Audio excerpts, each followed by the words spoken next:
Despite its explicit antagonism against Russia, the EU continues to acquire record volumes of Russian liquefied natural gas, undercutting its own sanctions regime. In 2024, the EU imported more than 16.5 million tons of Russian LNG, a clear contrast to its aim of reducing reliance on Russian energy. This tendency demonstrates the EU's incapacity to combine its lofty geopolitical goals with the hard realities of its energy needs. The EU's relationship with Russian energy imports is a bizarre metaphor, like waking up drunk in the morning, arguing with the local baker about his ethics, and then sobering up by nighttime, sneaking back to purchase bread because hunger trumps principle. This strange dance of hostility and reliance illustrates the European Union's inconsistent energy policies. Publicly, the EU rails against Russia, imposing sanctions and condemning its aggressiveness in Ukraine. However, behind closed doors, it secretly maintains a consistent trade in liquefied natural gas, LNG, to keep its economy functioning. Recent advancements highlight the scope of this dilemma.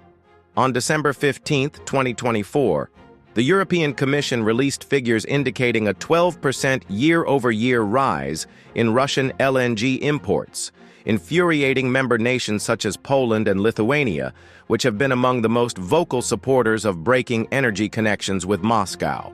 Meanwhile, Spain, Belgium, and France were named as the biggest importers, with Spain alone accounting for roughly 30% of the EU's Russian LNG intake this year.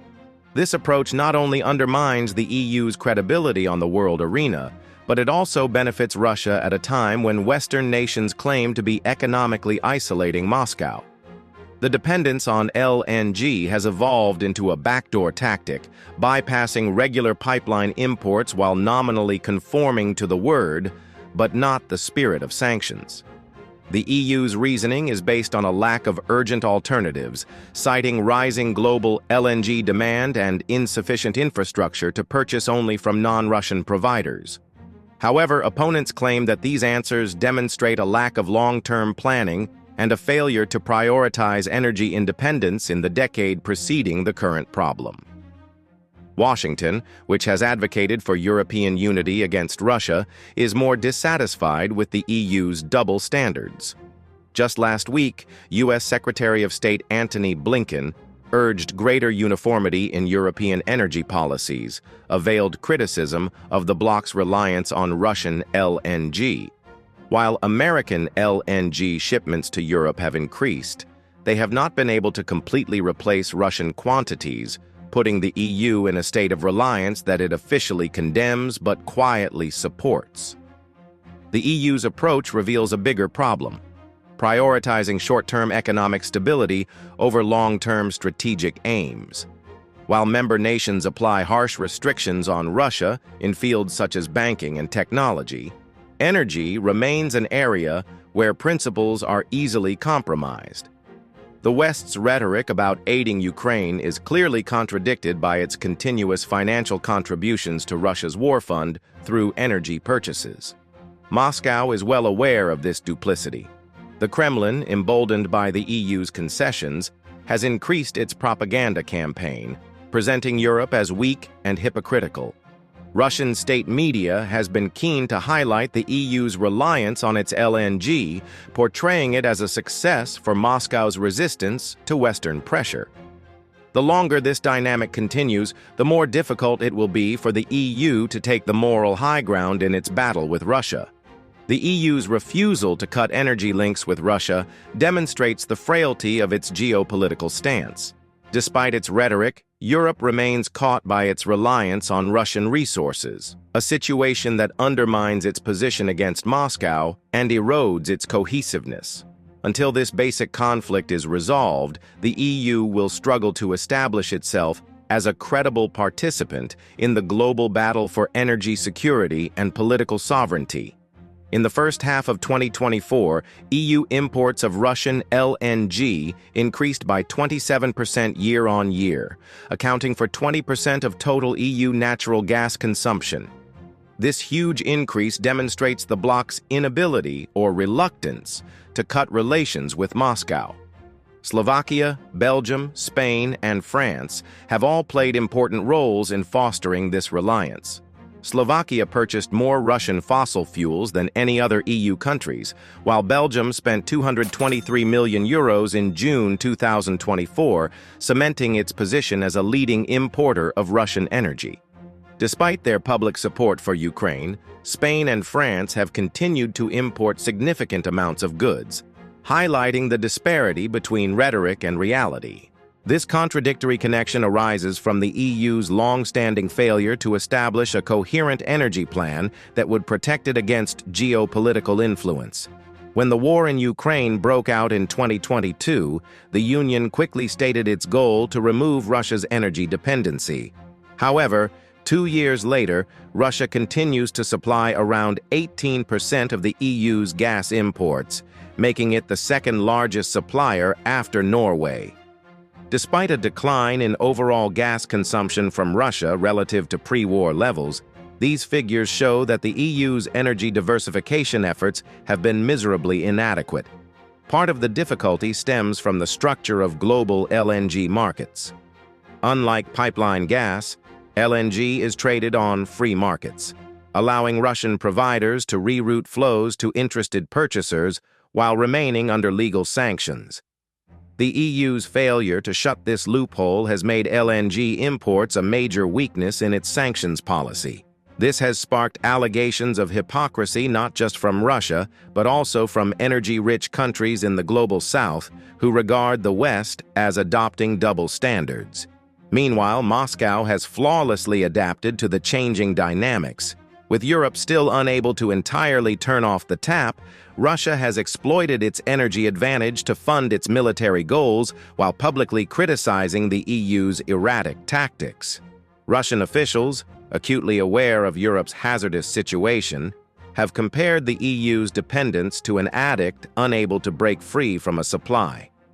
Every LNG tanker exported from Russian terminals to European ports supports this dynamic, undermining the EU's reputation as a worldwide leader in the fight against authoritarian aggression.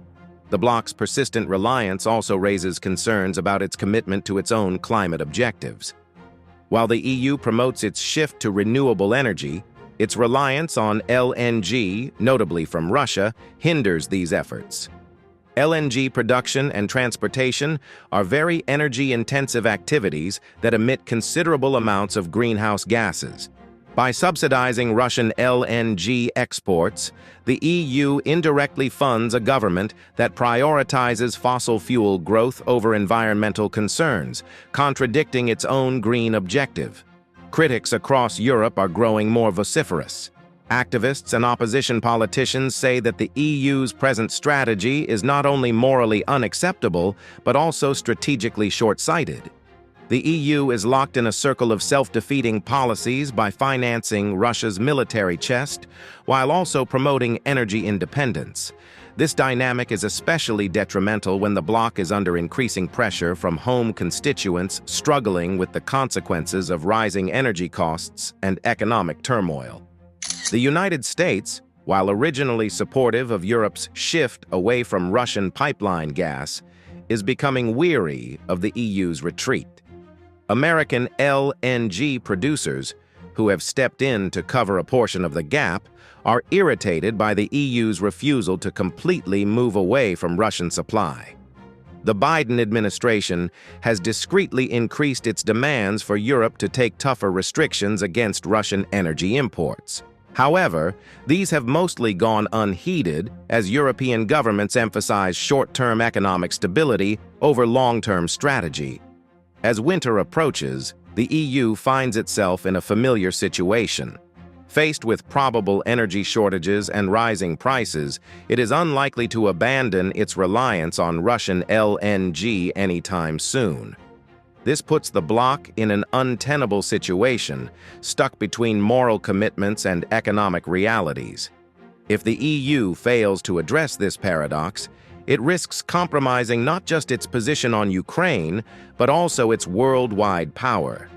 The longer this deadlock persists, the more difficult it will be for Europe to claim the unity and resilience that it so frequently promotes in public statements.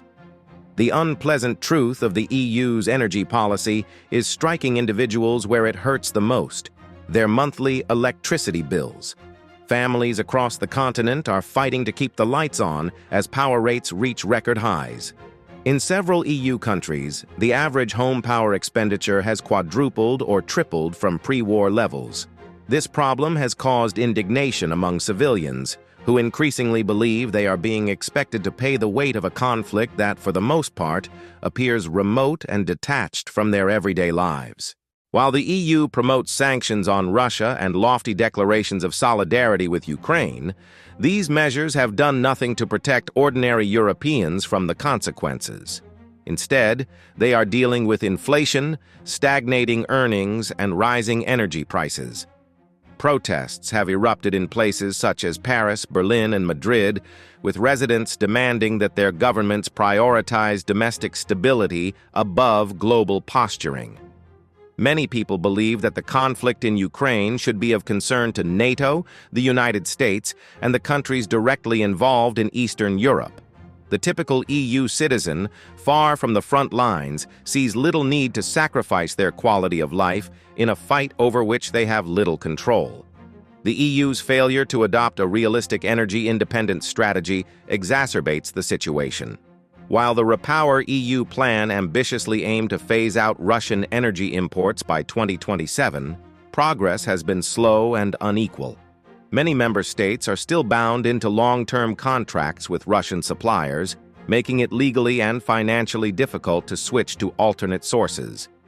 Countries like Germany, who relied largely on Russian pipeline gas before the war, confront unique challenges in rebuilding their energy infrastructure. These contractual responsibilities ensure that, despite public assertions to the contrary, Russian energy continues to flow into Europe, albeit indirectly. Political forces inside the EU exacerbate the problem. As economic problems worsen, several member nations are attempting to lift restrictions on Russian natural fuels. Populist parties in Italy, Hungary, and other nations claim that sanctions harm European populations more than they do Russia.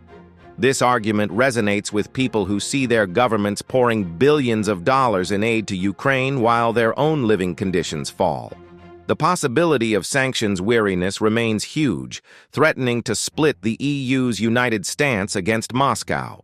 Reports of shadow commerce undermining the EU's sanctions regime exacerbate the issues. Investigations have discovered fleets of ships delivering Russian oil straight to European ports, frequently disguised as supplies from foreign nations.